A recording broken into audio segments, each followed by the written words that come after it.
Welcome back, everyone, to another episode of Midnight Sports Talk. My name is Brock, and I'm here to talk about this team right here, the Dallas Cowboys. America's team or America's team to hate depends on who you are. Obviously, we're here to talk about this team because of the breaking news that starting left tackle Tyron Smith is out for the year with his leg injury. With that being said, I want to welcome our esteemed guest of the show, our resident Cowboys fan, Greg Rector. Welcome, Greg. He is a podcaster with his podcast, Greg's Breaks. He's a writer for Nuts and Bolts Sports with his page, Cowboys Corner, and just overall a great guy. And if you want to talk about NFL draft prospects, this dude knows what he is talking about, knowledge on all the prospects every single year. He had a phenomenal performance in the mock draft of Palooza. I'd just like to add that real quick. And of course, once again, our resident Cowboys fan. He loves the Cowboys. He loves Notre Dame. All the teams I love to hate. So he is the perfect foil for the show. Of course, talking about the boys. Welcome to the show, Greg. How are you doing? I'm doing great. How about you, Brock? I cannot complain. However, someone that is not doing very well is, of course, starting left tackle, all-pro, Pro Bowler, Tyron Smith, out for the season. What are your initial thoughts, Greg? It was kind of, if this was bound to happen. Tyron, over the last 6 seasons, usually about 3 games he's missed a year. The one other season, it was six or 8. So this has been going on for 6 seasons. Now, as great as he is, the all-pro level that he plays at when he's healthy and that, you just can't have guys missing that many games, especially with the Cowboys, right? He's obviously got tremendous talent, but why? Why, after that many seasons of, not having him there for full seasons, have they not addressed it prior to this, right? I just saw the last lineup I saw would have Josh Ball playing left tackle. We've already seen him in the preseason out there.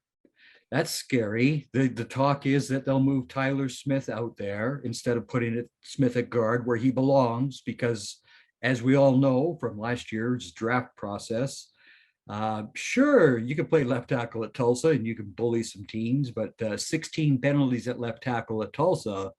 Well, how many do you think he's going to get against NFL edge rushers?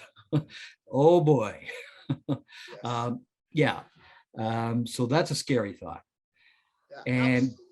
the other guy that's in camp that I think, and I said this during the draft process, and I mocked him to the Cowboys exactly where they took him, the 5th round. Well, let's go. But he's got a shoulder issue where it's a pain management type thing, right? I don't know if maybe after this year it'll need surgery or what have you. But again, that's something that obviously is not good either. So they've let themselves for far too long get a whole bunch of guys that they've drafted later on in the draft, et cetera, who are more right side dominant, and always going, well, we can just fill in when Tyron misses those few games. You can't approach it like that. The heir apparent should have been there 3 years ago, as far as I'm concerned. So they've been blowing it in terms of draft or free agency. And we know the Cowboys don't like free agency, period. Stephen and Jerry, the first thing about free agency that they despise is the fact that another team would get a draft pick, a comp pick. It's great if they get, lose their guys and they get the comp picks, but they hate giving up comp picks to anybody else. And then, of course, they don't like to spend money. They just have this, oh, our room's good, our room is good. And it's all over this offense right now. The wide receivers are the same situation, the offensive line, and now we all know what's about to happen. Yes.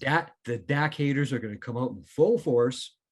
The Dak haters, to begin with, wait a second, guys. The play also depends on the 5 guys in front of them, the running backs, the receivers, the tight ends. That's how quarterbacks succeed. It's not just them. Not a damn one of them. Not Rodgers, not any of them. They need the other 10 guys to do their jobs, right? But in Dallas, no, it's all on Dak. Oh, okay. Well, of course, Greg. As you know, being America's team, it comes with American scrutiny. And obviously, the lights are always bright on the Cowboys. Going back to what you said, I think the Cowboys have the roster with the most starters drafted by said team. Now we talk about how do you replace them? You already mentioned a few options right now. Tyler Smith, you could put him at left tackle, but we've talked extensively in the past that he's not a left tackle in the NFL for the reasons you've already listed. He is a guard, as a position which he's shown a lot of promise in preseason. Yep. Phenomenal talent. And of course, we know Jerry Jones's draft record with first round picks, 73% or something like that become Pro Bowlers or All Pros. So obviously he's met there for a reason. Could we see something crazy like a trade or possibly moving a player from right tackle or possibly right guard to left tackle just to fill in? Or well, I would kind of think that the All-Pro right guard, who in his entire career, by the way, has only had 6 holding penalties. He's had 2 seasons. He had 2018 and last year, 2021, without a single holding penalty. And yes, he went to Notre Dame, just to rub that in. I think it could be a situation where he will move out like he did in the injury-riddled 2020 season, where he moves out the right tackle and possibly Steele goes over to the other side. That's a possibility. And even when he went out to right tackle in 2020, I mean, he was phenomenal at it. I mean, that guy's he's destined for the Hall. If there's anybody right now that you could just lock in first ballot, he's going. I mean, there's no way you could keep him out on his first ballot. Yeah, absolutely. Right? There's zero chance. I mean, Zach Martin is an absolute stud at guard. And yes, he was selected very high, but there was a reason. And, there's a lot of people always talk about, when is Quentin Nelson going to come in and succeed him? That day hasn't happened yet. And quite frankly, well, some people think it did, and I'll just sit back and go, no, I think that's your bias against the Cowboys coming out. Because the play speaks for itself. Absolutely, the play does speak for itself. Now, with that being said, could we see them go out and trade for a player? Yes, he is on big money, but I'm gonna throw a name out there. Hal Vaitai out in Detroit. Of course, when he was with Philadelphia, he was the backup. Came as a starter. They won the Super Bowl. Do you think they could go after him? They could possibly look at doing a deal again. The Cowboys are sort of loath to make trades, right? This whole philosophy of we love our guys, I get a little hostile towards, especially when you got these situations. But that's Steven and Jerry, right? The other possibility, Eric Fisher's out there as a free agent. There's talk that even Whitworth would be willing to come out if the price is right. I mean, and he was pretty good for the Rams at left tackle. Yes. So there's possibilities, right? But does Stephen Catboy give up any of his reserve, right? I mean, he's got money in reserve. Is he willing to give it up? Well, we'll see. Absolutely. Last question when it comes to who could they replace him? Could they possibly go out, like you already mentioned Andrew Whitworth, go out and get a guy that retired, for example, Alejandro Villanueva? Could they possibly maybe try to entice him with a little bit extra money to come back and play emergency left tackle? Yeah, I don't know about Villanueva. The other name I've heard out there is Jason Peters, but Jason wore that green for a lot of years, right? Is he going to be willing to come down to Dallas and play for the Cowboys? Stranger things have happened, but I don't know. It's again, the way that they approach things. At times, you just shake your head at, right? I mean, it just really makes you shake your head. And even go back to the draft when they picked Tyler and they immediately started talking about left tackle. Oh my God, no, this poor kid. He's not a left tackle at the NFL level. He is not right now. No, he just isn't. The footwork isn't what it needs to be. The handwork certainly isn't, I mean, and the worst part now in the NFL, the way they've got everything set up, is you don't get that opportunity to have that individual, the building of an individual, right? So it's up to the player now in the offseason to get some expert to come in and work with them and all that other jazz. I think the way they've got this set up is really designed to have a lower level of play at the end of the day, right? We've cut the one preseason game. The scrimmages now between your preseason opponents seem to be the only thing that everybody's being judged on. It's really not as a good a situation as it should be for the players or the teams. And again, how often are they put in pads, right? The lack of being in pads really is the one that I don't understand. I don't get it at all. It is a very fair point. I'm sure some people might point to fatigue, injuries, things and so on like that.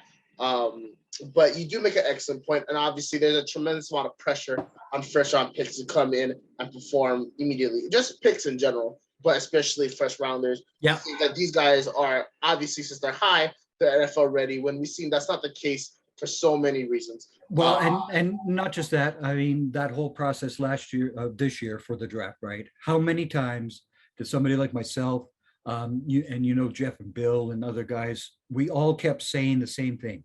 This is a very deep class. There is no generational talent in this class. There's no generational talent. You even look what's coming for 2023. The guys that at the top of the food chain at defense on the defensive line, Will Anderson and Jalen Carter, they're better than anybody that was in this class. And that, I mean Hutchinson, I mean Trayvon Walker, all of them, right? But everybody heaps all the expectations on them because they were taken in the first round without understanding what they really are to begin with. Because all they hear about, all they read about, all they focus on is round one. Right. And that's neither here nor there, but and that's the guy I said it in the draft weekend. I feel bad for Trayvon Walker. He should not have been a first overall draft pick. I'm sorry, but the poor guy is going to get killed. Right. So. No, you are absolutely right on Trayvon Walker. And obviously he got up there because the Jaguars kind of needed that position, even though they just drafted a guy for that position in the previous draft in the first round, but that we don't have to go there on that. At the same time, it was all about the upside instead of the current, because they couldn't really move that pick because it wasn't like that generational player, generational quarterback. There was no quarterback. That's right. There was no quarterback, right? And that's what everybody focuses on. A quarterback. Yes. Really? There's 10 other positions on offense. There's 11 on defense. I don't know. No, exactly. But there is a first round pick out there that is rumored to be looking to be traded or could be cut, and that is Alex Leatherwood. Obviously drafted incredibly high than where he should have been. However, they can't change that now. He's never played in his natural position, which is left tackle, because obviously Colton Miller's in that position. Was that a move that you see the Cowboys making, or is that a move you would like if the Cowboys made it? Well, considering what happened to the poor guy in Las Vegas, thank you, Mayock and Gruden, you idiots. You wonder if this guy has any confidence at all right now as a football player, right? I mean, he gets ripped apart so badly. Not his fault. Nobody asked the Raiders to take him at 17. He did not belong at number 17, just plain and simple, right? But yeah, his natural position was left tackle. Now, again, is he an NFL type tackle, right? Because there's a big difference between playing tackle in college and getting it done at the NFL level. It really takes a lot, and especially left tackle. That blind side is not fun to be out there on that island. But you could probably get away with it if you switch your offense and you got the tight end beside the left tackle, chipping these edge rushers and focusing as a blocker, right? Getting them that extra help. That's the only thing that's going to help them right now is putting out an extra tight end in their sets and, chipping these guys, holding them up a little, because really there's nobody available that can take those snaps one after the other and do it on their own. So they're going to have to help. The backs and the tight ends are going to have to help whoever is at left tackle. Bottom line. So. Yes, absolutely. And we're going to see how that affects the Cowboys' offensive game plan going forward. I do want to talk about the running backs real quick. Now, obviously, you said tight ends and running backs have to help and chip and everything. And Dallas is known for their great offensive lines that helped Emmitt Smith and Tony Dorsett and all those great Cowboy running backs achieve great feats. Jerry Jones recently on ESPN said that the Cowboys go as Zeke goes. Now, what do you think about that quote, and what do you expect from Zeke Elliott this season? Zeke has the big contract. Jerry wants a return on big contract. So obviously Jerry's going to hype up Zeke. Now, here's the thing about Zeke that drives me bananas. Everybody goes after the guy. He got his bag. These guys have a short career. Yeah, if you can get your bag, you get it, right? Bottom line. Now, everybody undervalues running backs, and we all know that's going on. I really think in the future, what we're going to see is teams just get three guys, they'll cycle them through, and they won't have a set bell cow running back anymore. They'll just go away from it completely. And you'll have three running backs or four running backs on your roster. Oh, you're about to hit contract two. Goodbye. Thank you for your time. If you can catch on somewhere, good luck to you. And we'll just draft another one. And in fantasy football, eventually, you won't be drafting a running back individually anymore. You'll be doing it just like you do your defense and special teams. You'll be drafting your running back by the team, because you see so many running backs by committee now. And teams are so hesitant to do a second contract because you've got the CMC who gets hurt. You've got a Derrick Henry who gets hurt. You had Zeke play last year, hurt. But when all is said and done about Elliott, he leads the league 3 times in rushing. He plays with that PCL injury last year, still gets over 1,000 yards, one of only a couple of running backs to start all 17 games. But yeah, go ahead and criticize the guy, just a tackle. Again, I think it's a waste of time. And again, it comes to the fact that he's got a star on his helmet. So it's open season, right? Absolutely. Like I said, the lights shine brighter on the Cowboys for a multitude of reasons. They're always in the media, America's team, that slogan, everything like that. But with that being said, they also get scrutinized, as you mentioned. A guy that's faced a lot of scrutinized, probably the most scrutinization I've ever seen a person or player get, especially in his first years in the league, is Trayvon Diggs. Now, obviously, it got so bad for him they had to delete his social media. I'm a Trayvon Diggs fan. Obviously, there's some things in his game that he has to improve on, but that's any player in the game of football. With that, especially when you consider how he switched positions and he has not been a corner his whole life. I mean, he's like his brother. He was a wide receiver. He has switched positions, and he did something that only Everson Walls has ever done in a Cowboys uniform: 11 picks. Now, here's the problem. You got the PFFs of the world who decide that they find there's a new thing that we better talk about because we can nail a Dallas Cowboy for it and we're going to get clicks on it. The yards given up. Whoa, that's a stat? I've never run into that one before until PFF decided that they wanted to do that. Now, here's the thing about all of that. When Trayvon Diggs was against a number 1 receiver, for his opponents, he was phenomenal. When he was giving up those yards, it was 24-0 already for the Cowboys. He was giving up yards at meaningless times to number 2 wide receivers, but there's the issue for Trayvon to improve upon. You treat every receiver with respect. When you are up like that, you don't need another turnover. You got 24 points on the board. You don't need another turnover. You need to tackle that little son bitch that you're up against. You need to hit him. And then when he shows that he's not just a great interceptor of the football, but he can tackle you, put you down, you're really not going to want to go there. I mean, DK Metcalf said, hey, I don't understand all this hate towards him. I don't get it at all. And when you got a receiver of DK's abilities going, why are you guys attacking Trayvon?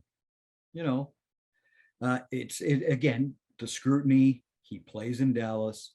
So let's find something that we can use and let's get our clicks up, which it did. I mean, the PFF clicks on the Trayvon Diggs thing when they came out with that was just ridiculous. Probably one of the biggest clicks they've ever had. Because, of course, every Cowboys fan was irate. But again, you have to take it all with the grain of salt, right? But where Trayvon needs to improve, like I said, is knowing the moments to be a cornerback that's going to put you on the ground and when to go after the pick, get the turnover, right? there's a balance. Now, he was extreme to the one side. I highly doubt we're going to see 11 this year, right? I mean, back to back, that would be just nuts. Yes. But even if the guy gets 7 or 8 this year, right? I mean, that's fantastic. That's great. But you got to make sure that you're putting that idea into the opponents that if you come in my area, I'm going to pop you. I'm going to put you down, right? Not everybody can get away with being Dion made of glass. Everybody hypes him up as the greatest ever. Well, he only ever had 5 picks at his best season. Lots of guys have put up a lot more than that and all that jazz. But again, it's all about style over substance that most people pay attention to, right? So exactly. So I will just take those words and assume that you think he's going to take a step up in his game this year, second year in Dan Quinn's defense. You expect him to be a more shutdown corner, maybe not the picks as high, but definitely less yard. I hate that term because I agree with you. They made that step for no reason. I don't always know it's yardage given up. Let's just say more pass breakups, less targets, more pass breakups, so on and so forth. He'll be a much more well-rounded corner. Well, even as a rookie, though, right? He had those pass breakups, but he didn't have the picks. He was angry at himself. He thought he should have had more picks as a rookie. Well, year 2, what does he come out and do? He gets 11 picks, right? Yes. So again, it's just the balance to it. He's got to find that balance to where a receiver does not want to go near him and quarterbacks don't want to go over there because they know that the receiver is going to get popped or he is going to pick it off. So it's just a matter of balance. Gotcha. With that being said, obviously we talked about he had to switch from wide receiver to cornerback. We're gonna jump into the Cowboys wide receiver woes. But before we do, could we see Trayvon Diggs on offense this season? I don't know about that. I don't know. You could, especially considering that Gallup isn't there and the receiving core is rather young. I don't know. I might even put some guy that wears number 11 into the slot, considering the speed that guy has. I don't know. You can see almost anything. Yes. Well, if 11 goes to the slot, that would be a tank engine on a street. A tank on a street. That's all I can say to that. But yeah, wide receiver roles have definitely affected the Cowboys. James Washington obviously is injured. Gallup isn't ready to go starting week 1. He'll be off a couple of weeks at the minimum. Yeah. Obviously, you still have CeeDee Lamb, who's now he's wide receiver 1. Let's be clear about that. He's taking over from Amari Cooper, who's now with the Browns. You have Jalen Tolbert, a rookie, who we are both very high on. But again, we won't know until we see him play against, starting defenders. How do you feel the Cowboys should go about the wide receiver room? And do you think they're doing enough at this moment to address that issue? Of course not. I mean, okay, CeeDee Lamb has 153 receptions in his career. Noah Brown has 39. The rest of the Cowboys wide receivers, that many NFL receptions, that many. Less than 200 receptions for your entire wide receiver core. Oh boy, right? What are we doing? And again, it's that same old story. And I certainly don't want them to do the AB thing. I mean, AB has proven what a cancer he is, no matter where he's gone. It would just be a sideshow. I don't want them to do it, but damn, AB going down the sideline. That might be a little bit more fun than the guys that we currently have, But again, you run into that whole thing of a guy with bad character coming to Dallas. So let's really, that would just be a sideshow. People would have too much fun with that one. But again, it's that same story. We like our guys, right? Simi Fehoko, they've got some hopes for him. They think he's taken a step up from his rookie season when he didn't get a chance to do much. More of a hybrid type guy. He's not really he's not a small wide receiver, but he's not big enough to be a tight end, right? Dennis Houston, UDFA, he's been the guy that's just been running the routes and making catches. He's just been doing the job, whether it be the scrimmages or the preseason games. Well, second preseason game. That first one was a nightmare. Thank you, Cooper. Whoa, that was bad. But again, on the other turn of hand, do you need to have the big names to succeed, right? Do you need it? I don't know. The Patriots didn't have superstars other than Randy Moss at receiver all those years. I mean, they had quality guys that were slot guys like the Edelmans and all that jazz, right? And they relied on their tight ends. But the big name wide receivers on, the burners on the outside, and that they never really had it. And how many times did they go to the Super Bowl, right? You make an excellent point, but the fear that I have though is that with the Patriots offensive system, for the most part, they've had two very good to one good and one elite tight end, obviously with Rob Gronkowski. Those many years they were there. Yeah. I like Dalton Schultz, but obviously he's not no Rob Gronkowski. No, he's a wide receiver that is put down as a tight end, right? I mean, exactly. Yeah. We've seen the Bears go out and just kind of assemble pieces. Yeah. And we've seen many trades in the NFC. Obviously, Hollywood Brown going to Arizona, so A.J. Brown going to Philadelphia, things like that. Is there a receiver out there you could see the Cowboys trading a day two, probably more of a day three pick to go out and get just to bring on the roster? Or do you see them addressing this more in free agency if they do address it at all? No, actually, I think they'll wait until the actual roster cuts because there's a team over there in Florida that they're going to play in week 1 who's got way too many receivers that are pretty good. And they got too many of them, right? There was talk earlier that Scotty Miller was going to get pushed out, right? Oh, okay, I'll take him. Let them cut him, right? And bring him in at that point. We'll see what happens next Tuesday when the cuts come, right?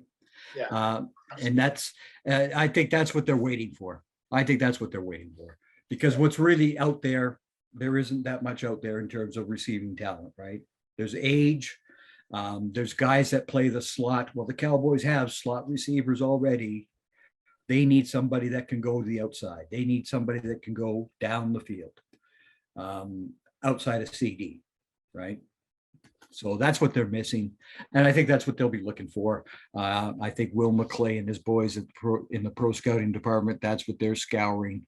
They want to find another burner, somebody who could stretch the field. There's a stretch the field guy right now in free agency who has had some injury history in the past, but is still an absolute speedster, Will Fuller. Yes, who is a disappointment for all of us Notre Dame fans. Stay healthy, Will. Will, you could have had such a career had you stayed healthy. Yeah, that 1 year he was in Houston with obviously Deshaun Watson with the quarterback, DeAndre Hopkins and Kenny Stills. That offense in general was electric. He had some decent performances in I can't lie. He had like one good time in Miami, and that Miami. About it.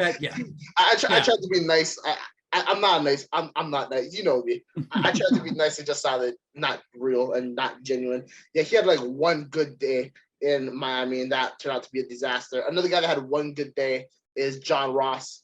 And could you see the Cowboys trading like a 7th rounder going after like a vet minimum contract for any of those guys or something like that? Or do you think that they're just gonna stick to that plan? Wait till roster cuts. See Scotty Miller, maybe Tyler Johnson, or something available. I'll just sign them. Yeah, I think that's what they're doing. Because again, the Cowboys are loath to give up draft picks, no matter if it's a 6th or 7th rounder. Look at how many guys are around, right? Quentin Bohanna, 6th round draft pick. He's probably going to be making this team. Israel Mukuamu, a 7th round pick. He's staying. Unless they decide to hide him as an IR, which I doubt, but they find these guys and they're loath to give them up. They're just loath to, right? So again, they don't like giving up draft capital at all, no matter what round. If they have to, then they'll do it, right? But only if they're really forced, their hand is forced to do it. that's when they'll go ahead and do it. You know, like a few years back when they got Amari, their hands were tied. They needed a receiver in the worst way, then they got Amari, right? Cost them the first, but yet they had to do it. Yeah, that was a very interesting time to look at. Obviously, you release Des Bryant. They release him or not resign him, Des Bryant? I forgot. They released him, right? It was a release. It was a release. So they released him going to the season with like Allen Hurns as wide receiver number 1 and stuff like that. And then you I don't want to use the word you destroyed the market by trading a first for Amari, but it was more of a desperation move considering that what they gave up for Amari in that moment and what guys like Stephon Diggs looked for a little bit later. And then obviously now the wide receiver market is completely just ridiculously inflated. With that being said, Amari, it ran its course, to say the least. There were some good times, there was some not good times, and when you really needed it, you didn't have a lot of confidence that combo between him and Prescott would come through. At least that's my opinion. I mean, you had the whole COVID situation that he refused to be vaccinated. Yes. What happens? He misses the game against Kansas City. He misses the Raiders game. How close were those games? Right. Hello. You decide that you don't want to have a needle, and we end up being on the short end of a stick against the Kansas City and Las Vegas. And again, between him and our former kicker who missed those field goals that cost three football games, you're now talking about a team that last year could have easily actually walked away at 15-2. That's how close they were. And that's where Jerry had no use for Amari. He put himself above the team. The other guys that we got rid of course, Randy Gregory, Lael Collins, again, it was availability. Why? Because of off-field things from them. It wasn't always about being on the field as a Dallas Cowboy. I don't care what anybody says. You can love Randy Gregory. You can love the story. Okay, he got a bum rap because it was marijuana and all that. He wasn't on the damn field. Yes. So see, this is the thing that drives me crazy about the Cowboys Nation is they love the names on the back. No, it's the star. It's the star. It is not about the names on the back. Get that out of your head, boys and girls. And until that mentality is there, what do we have? Year after year after year after year. Love these guys. Hype this guy. This guy's this guy's that. Yeah, but where are we in January and February? We're watching everybody else play. You know? Actually, the Randy Gregory thing is a whole another issue. I mean, he had a standout year, to say the least. And there was a worry you might have too much talent at the pass rushing position, obviously, when Michael Parsons made the move, become more that hybrid middle to outside linebacker, the Marcus Lawrence still being there, that Randy Gregory going off. Obviously, the contract didn't work out because of the language in there. Then he went to Denver. It happens. I was surprised the Browns traded for Amari Cooper. The Cleveland is just a mess, to say the least. So I think I'm just gonna leave it there on that. But that was a team. That was a team that was in the same sort of situation that Dallas was in when they got Amari. Yeah, they needed receivers because they knew the OBJ situation was, and they knew they weren't bringing Jarvis Landry back. Peoples Jones. I like him. I like him a lot, but he has not been able to have that step up to break out. But again, you got to have a guy that can get them football, right? And we all know what had happened with Baker's situation and all that jazz. Now you got the whole thing with Deshaun. Jacoby Brissett is going to love Amari Cooper because without Amari, Jacoby is a dead man. He's going to be his safety valve, right? And that's one thing Amari can do. I mean, he can work a zone. He'll find that soft spot, etc. And in man-to-man, he does get enough separation. There's your window. Get it to him. So, he's going to help. He's going to help them. Yeah, you are absolutely correct on that. And obviously, going back to the Cowboys' kind of philosophy of building a team in general, Amari Cooper is the outlier in the fact that he was traded for, right? Yeah. Cowboys, they build in-house without a doubt. Are you surprised? Obviously, they were high on Tyler Smith for a long time, which there's a reason why that happened. I was high on Linderbaum, but that's a whole separate story. The pick was the right one. Are you surprised that the Cowboys didn't either trade up or select at the higher pick a wide receiver, just knowing that they're doing their wide receiver room situation on draft day. No, I wasn't surprised one little bit. I was, this is their philosophy of the draft. And we found out later that there were two other teams in behind them that would have actually taken Tyler Smith as well, right? That came out after the draft, that there was two teams who would have had him as their guy. So, well, if that's the case, then at 24, they made the right pick, But again, here's a kid that is not a left tackle. He's just not. Yeah. There's just too much technically wrong for him to be able to say be a starting NFL left tackle. A fill-in, okay, right? But to be the starter, no. We're in nightmare country now. Like I said, because of the penalties he just took at Tulsa, where he didn't face that many guys that he couldn't bully out there. And even when he was bullying them, he was still, his technique with his hands was so bad. Holding penalty. Well, you try that with these guys. The refs, the umpire and the ref are just bang. They're both ready. I could just see a multiples. Both of them tossing the flag. Yeah, left tackle holding. Oh, great. Here we go again. And we're already the most penalized team. We don't need this. No, absolutely. And the Tyler Smith pick makes sense. Like, we all know the Cowboys are going to trade up for a guy like Olave or Garrett Wilson or Drake London, nobody like that, or even Treylon Burks, even though he's an Arkansas guy. I'm talking more like, obviously, second round comes around, this like Sam Williams. You let guys past you, or you don't go up and get guys like George Pickens or Khalil Shakir or Sky Moore, guys we're all very high on.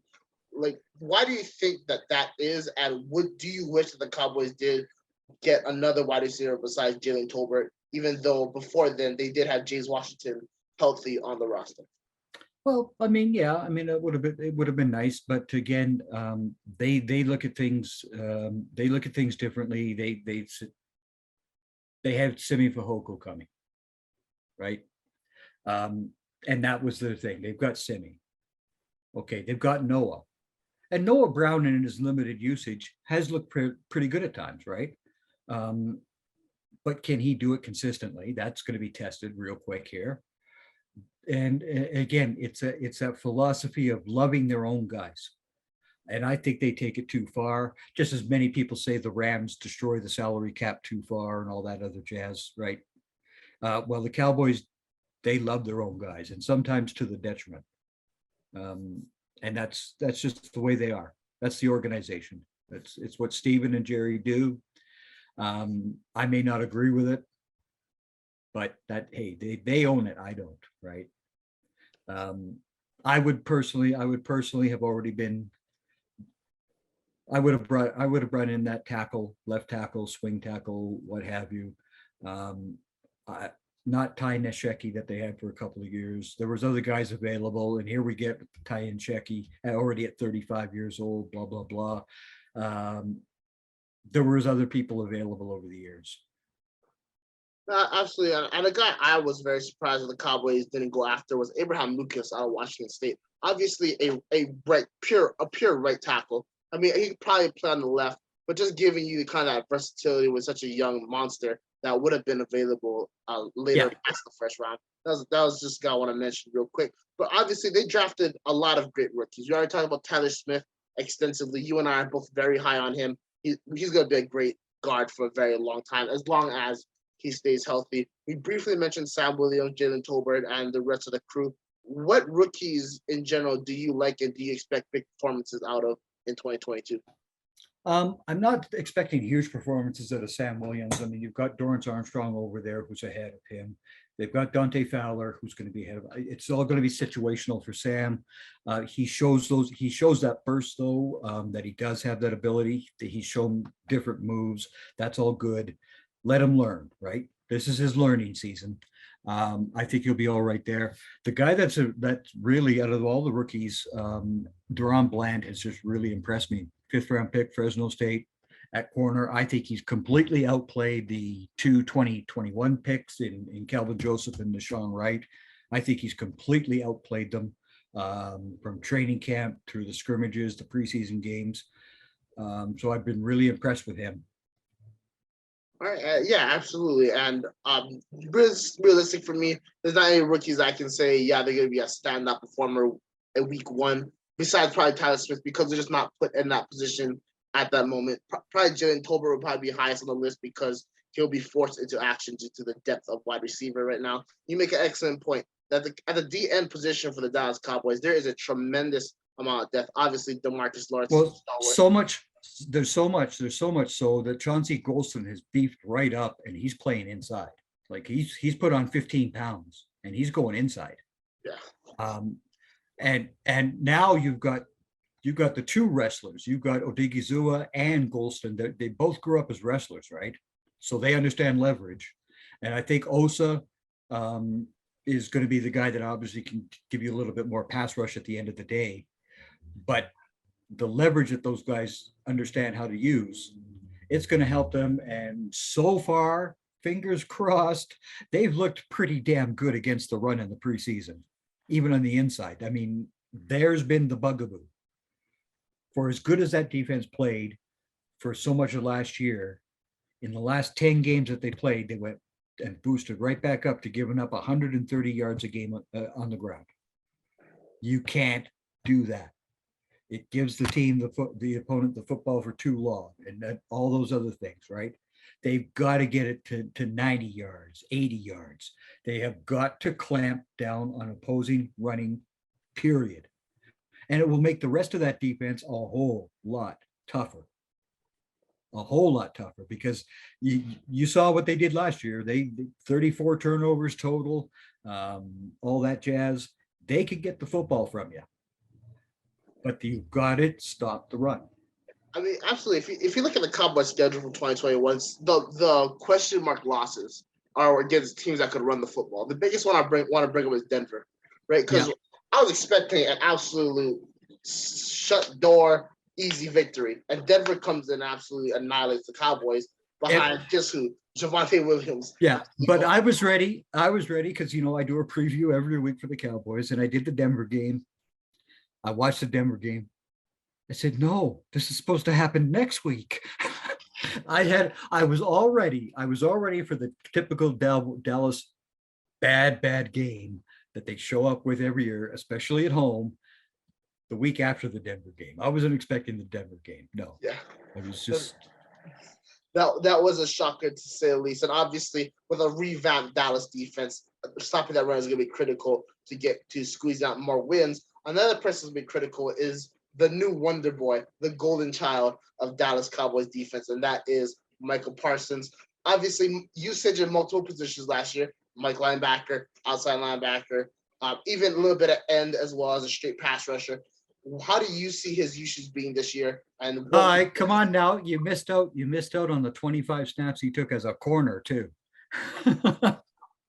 He did everything. And one safety. Yes, but he did everything, right? I think now that they've got Anthony Barr in there as well, and this is the other guy through camp that has just, I don't know what's happened. I pray that it keeps happening all season, but Leighton Vander Esch has been everywhere in camp, the scrimmages, preseason games. He's been everywhere. If he plays that way, that like he did when he first came out of Boise, look out. Now you can really turn Michael loose, because you can just sit Jaron Kearse and Leighton together as your two linebackers, as most teams are now doing, right? So you got Jaron and Vander Esch there, and Micah can just be turned loose that much more. Yeah, I want to just have everyone remember real quick Leighton Vander Esch's rookie season. Holy moly, I thought he was the next coming of Sean Lee. That man was everywhere, tackling everything with bad intentions. Yep. And then obviously we see it. He comes like, oh, what's happening? Decline. I think they declined his fifth-year option, or did they accept? They declined it, right? They declined it, and he signed a 1-year prove-it deal, right? Yeah, 1-year prove-it deal, and now obviously he's looking like he's about to prove it. We'll see obviously what happens in the regular season. But that leads us to our final segment of the night. What are your expectations for the 2022 season? Well, I mean, I spoke a little bit about it, about the big names that were now gone, right? The Collinses, the Gregories, the Coopers. I really believe you look at the 2021 and the 2022 draft class, there was something specific that the Cowboys were going after. In 2021, they went after that dog mentality. Micah Parsons, Kelvin Joseph, these guys had this dog mentality. This 2022 class, they went after guys who were mentally tough. Because here's been the problem. Like we talked about, the Denver game. How can you let a team like the Denver Broncos walk into AT&T Stadium and do that to you? This is your house. Nobody should be coming into your house and playing that way. Absolutely nobody. And I think that's what they've been trying to get to. The other guy that they drafted, defensive tackle Ridgeway. I mean, this guy, I want to kill people. I just want to knock their heads off. I mean, he really is. And we've seen Tyler Smith already when he's been out there. You try to bull rush Tyler Smith, he's going to eat your lunch. And he did that against the Denver line. He did it against the Chargers line. You try to bull rush him, you're not getting anywhere. He's that strong. He's got that. So if you ever have all of it mesh, that's what the Cowboys want to be. They are going to run the football. The Cowboys have never not been a running football team. Never. They have always done it. Emmett, Dorsett, and all these other guys, Calvin Hill, they have always run the football. Where people could think that the Cowboys are this pretty passing team, they've never truly been that until Dak. Yeah. Right? You made an excellent point because I grew up watching football. I think 2008 was my first season. And I grew up with Felix Jones and the late, great man, Barber, Marion. Yep. They were. Yep. Barbarian. And, yeah. I mean, that's it. Yeah, obviously DeMarco Murray after that. Well, it wasn't easy after that, but that's how I remember like DeMarco Murray and the boys, and then obviously Zeke Elliott. Yeah, I don't understand that rhetoric either. Dallas has never been a passing football team ever. Even when Teal was there. No, and not even Romo, right? Like, you had the running backs, you had the Felix, all those guys. But again, you have to have an elite quarterback to win. Oh, okay. All these elite quarterbacks in the league, the guy that wins the Super Bowl, do you know where he's finished in passing yards on average in the last 20 years? Lay it on us. He's been between the 11th and 12th highest passer for yardage in the league in the last 20 years, the Super Bowl winning quarterback. It's 11.47 is where they end up. So what's all this elite talk about, right? It's the team that becomes the most consistent that wins. The Rams were the most consistent football team last year in the league. Go back the year before. It was the most consistent team that won. At the end of the day, that last half of the season and through that playoff run, the Tampa Bay Buccaneers were the most consistent team. Go back through it year after year after year. It's consistency that wins you the Super Bowl. It's the number one factor. That's what it comes down to. And that's what's been missing for years in Dallas. You get the run, right? You get the 3, the 4, the 5-game winning streak. Then you get these games that they have no business losing that they lose. Then they get down to the wire and somebody gets hurt or whatever the case may be, and the consistency's right out the window. Playoff loss. Okay, well, we'll come back again next year. We'll try again. You have to have that consistency, and you have to build it towards that goal of being there in January and in February. You want to play February football. That means you're in some game they call a Super Bowl. That's the one you want to get to. But that's always been the missing element for these last 26 seasons. They've attempted to do it, but I think they still are missing a couple of elements. And I think they're missing the elements again because they refuse to get guys from other teams. You want guys who've won that thing. You want guys who understand what it takes to actually win a Super Bowl. Who's there that's actually won a Super Bowl? I mean, you could mention your great head coach, Matt McCarthy. Yeah, that doesn't quite count. We're talking about the guy that between the lines who's been there at those toughest moments and got the job done, right? Yes. That's a missing element for them. They don't have that. I wish they would, but they simply haven't done it. And they have the ability. The talent is there. They just simply always just find ways not to reach that goal. And it's very, very frustrating. And like I said, the part that really drives me nuts, nobody, and I mean nobody, should come into AT&T Stadium like the way the Green Bay Packers have since the stadium was built. They walk in there like they think they own the joint. And they have. You can't do that. That's your house. You make it so teams they want no part of coming to Dallas, Texas to play the Cowboys. And they refuse to play that way. They refuse to. And until they do, this is what we get, right? Now, I said before Tyron's injury, I've said it all off season. I have always said this is an 11-6 team. They will end the curse. They'll be a game ahead of the Eagles and win the NFC for the first time back-to-back. 2004, it hasn't been done. Now that could be all out the window thanks to this Tyron injury, though. It could be all out the window. Well, it didn't have to be if they just had, a succession plan. But, we don't have to discuss that again, being that we said that multiple times throughout the show. Greg, I want to thank you so much for coming on, showing your insight and showing your love for your Dallas Cowboys. Do you have anything to say to anyone that's watching before we head out? Oh, hey, it's always a pleasure to be with you, Brock. We always have a fun time together. Everybody else out there, I'll pop off articles at nutsandboltsports.com.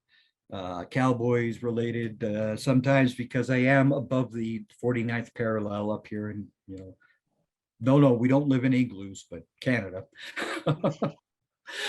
I am up here, so I do things about the Blue Jays, the Raptors, from time to time, other things as well, right, in the world of sports. But yeah, I'm doing all that stuff, and been watching a whole lot of film already since we had a whole bunch of guys that didn't declare for the draft last year. The profiles are already templated, sort of thing, because they could have entered the draft but didn't. So those guys are going to be easy to follow this year, right? It's just, okay, he's progressed, this has improved, that went down. Those guys will be easy, but we got the rest of the draft class to do too, right? Absolutely, and we are looking forward to another phenomenal draft season. Greg will be joining us once again throughout the year because, as I've already mentioned, of course, Dallas Cowboys fan, Notre Dame fan, and he knows personally my disdain for the Fighting Irish, so I cannot wait for the Ohio State Buckeyes. Here we go. Yeah. Well, I think that's going to be a lot better game than some people are giving it credit for. The Notre Dame defense is no joke. That defense is no joke. I agree. And they have the line, and they still got their offensive line. That's in solid. That's in solid as well. Can Taylor Buckner be the quarterback, right? Can we get the plays to the future first round tight end draft pick? Can they make enough plays with him? Do they have enough at receiver? And the other question that always holds Notre Dame back the most, the one position that holds them back the most compared to all the other top schools. There we go. It's corner. It's the secondary, right? They don't get the guys who are 5 stars in their secondary. They just don't. If you give that Irish team the 5 stars back in that secondary, yeah, we're going to miss Kyle Hamilton, that's for sure. But that's the one thing that has held Notre Dame back from being a true national contender for years now, is that secondary. They just don't get the 5-star guys that the other schools do.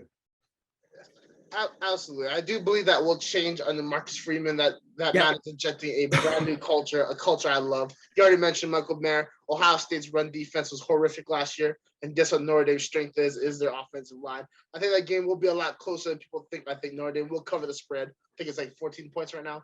I think they got it at 14. Last I saw too was 14, right? I think we're talking about anywhere between 6 and 9 in that game. I agree. But at the same time, Ohio State does have an absolute killer in Trayvon Henderson to join, of course, Heisman, one of the Heisman favorites, CJ Stroud, Jackson Smith and Jigba, and the great Marvin Harrison's son, Marvin Harrison Jr. But that is. Boy, did you see? Did you? Oh man, did that kid light it up when they had their spring game? Oh my! Oh, yeah. I know you from somewhere. Oh yeah, your dad. His dad was a bad. Oh man, I mean, and this kid, he's got the kid's the same. Like he's just like, oh The kid is the same, just with a lot better nutrition and yeah. Obviously, everything's sports training. yeah. I mean, all of that stuff that they do now. I mean, it's all insane right now, right? I mean, yeah. Shout out to Brian Hartline being one of the top recruiters in the country. Yeah. Doing a phenomenal job up in Columbus. But once again, we're talking about Dallas Cowboys. I wish your Cowboys the best of luck this season. I wish you a good time. Obviously, you're going to be close to the TV watching both pro and college game. We will talk soon about all those great college prospects, and then looking forward to a great 9th annual NFL Draft Mockapalooza. Looking forward to that.